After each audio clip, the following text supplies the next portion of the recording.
So as befits the current situation we find ourselves in this political environment, I'm really looking into this woman's chart.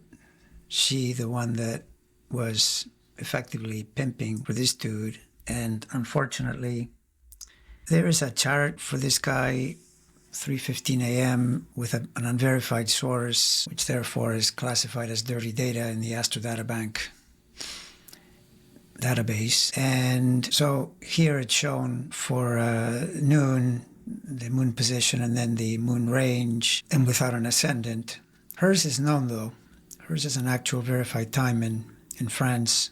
And of course, so is the orange criminal.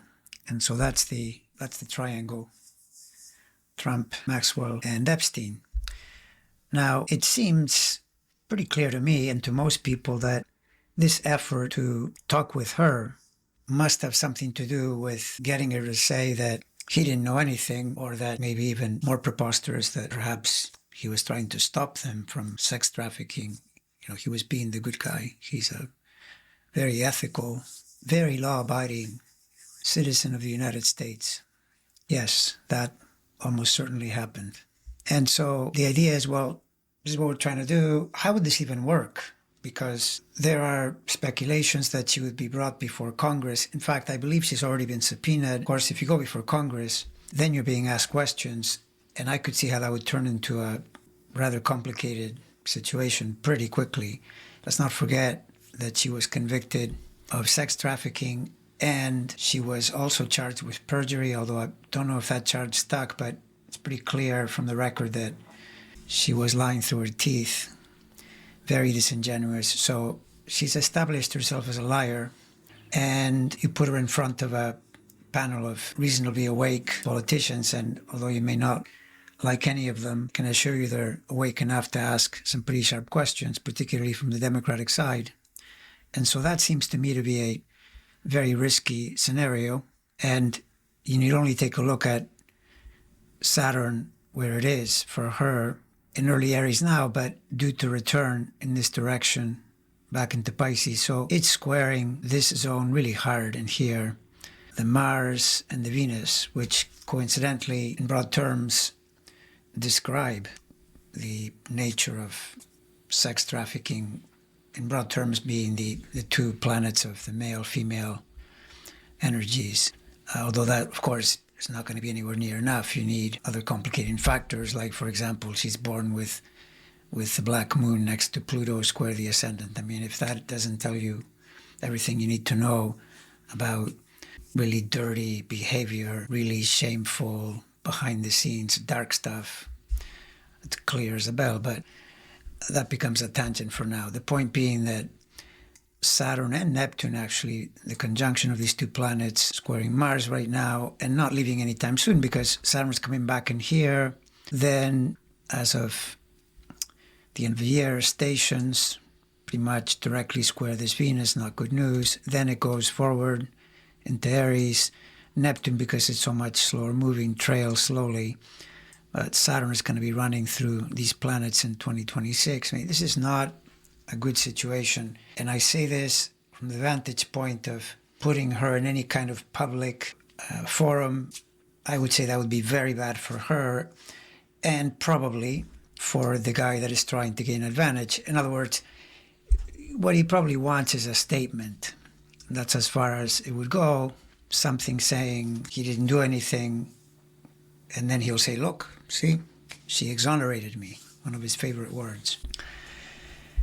Then we look at, since we know that his time is accurate, her time is accurate, therefore this chart is going to be accurate. This is the composite, their chart together. And you see that here you've got a major cluster. In fact, practically the entire zodiac minus Pluto over here, Jupiter, Chiron, and then the part of fortune. But in terms of planetary points and nodes, Pluto, Jupiter, Chiron, they're in mutable here, mutable sign, fixed sign. This one is a fixed sign. Everything else is cardinal. Sun, midheaven, Eris, Mercury, Saturn, Uranus, all these Libra planets. And right now, Saturn and Neptune are in the cardinal zone.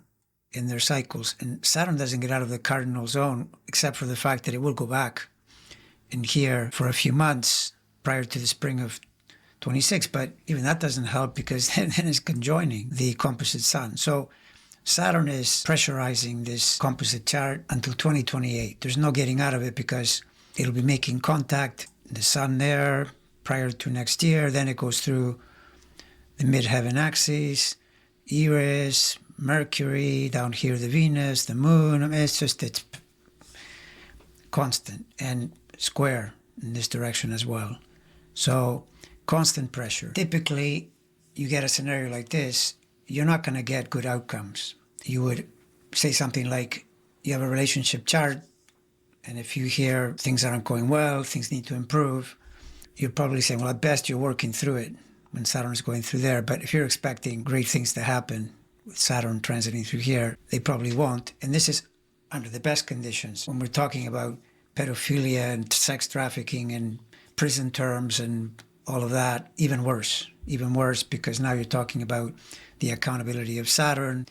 It's just incredibly complicated. So my feeling is that this whole Ghislaine Maxwell thing is basically touching the third rail and almost certainly getting bad results no matter what you do. And in part, it would be because we already know the MAGA base, with their conspiratorial focus, are probably not going to accept anything unless it's actually revealing of something. And her coming out and saying, nah, he didn't do anything, will probably anger them even more. So bottom line, this guy justifiably has painted himself in a corner. A lot of this, as I said in videos recently, relates to the Jupiter cycle when it was in Gemini from the summer of 24 to this summer to June. Basically, he was doing okay. He was protecting his sun energy.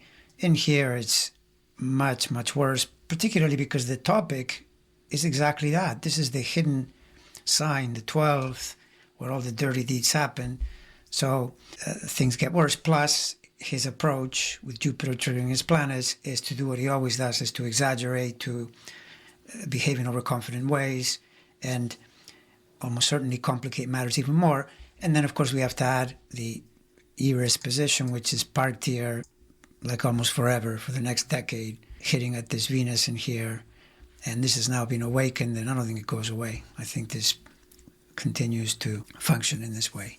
So now, in the near term, though, one thing that I found interesting is that if you look at the composite, and I notice with composites, they will tell you when something gets triggered in the relationship, something happens that brings something into the foreground. And here's where we know that this rising energy is Cancer, but we know that 20 degrees is going to be accurate because both their charts are accurate. So therefore, the midpoint of their ascendant is going to be this. So then you know that the transiting Jupiter goes through here in September. So this is when perhaps she will make that statement.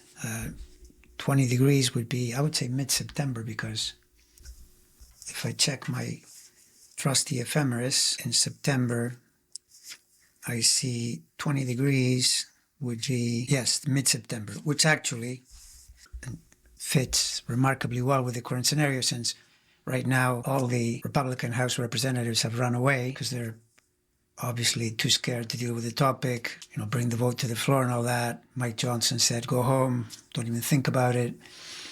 But they're coming back in early September. And this topic is, for other reasons, likely to resume by mid-August in a more intense way. My projection has been that the first half of August, maybe not as much. Then it ramps up. And then, of course, in September, and then House is back in order. They got to consider it. And the Jupiter crossing through here makes me suspicious that's when the attempt to say something, do something, change something could take place. At best, that's going to give him a talking point, but you look at his chart and how complicated things are going to get here, because by then Saturn is backtracking into Pisces. He's going to be dealing with the tariff thing more and more. It just gets complicated as hell, and he's just delaying the inevitable, because yes, you can do this statement in here, but Jupiter will keep moving, come back over this, and eventually leave the sign. Saturn's not going away. This thing is incredibly complicated. Now, if you think of, okay, how could it be that, let's say that it's successful from the point of view of, if you assume everything were to go well, I'm deeply, deeply suspicious about it ever going well, given the totality of all the transits. But let's say that it did. Then a further period when she might get good news, because one way or the other, I don't see with her chart and all these Capricorn planets, her, getting out of prison anytime soon. That's extremely unlikely. That would have to come later, but that's where you look to in her chart. You want the Jupiter, not in Cancer, where it is now. That opposes in this direction. Even in Leo, too complicated, too many oppositions, 150 degrees to Capricorn, very unlikely. But in Virgo, that might work. And that would be starting from 27 and into 28, which is, if something like that were to be given like a pardon, it would have to be then.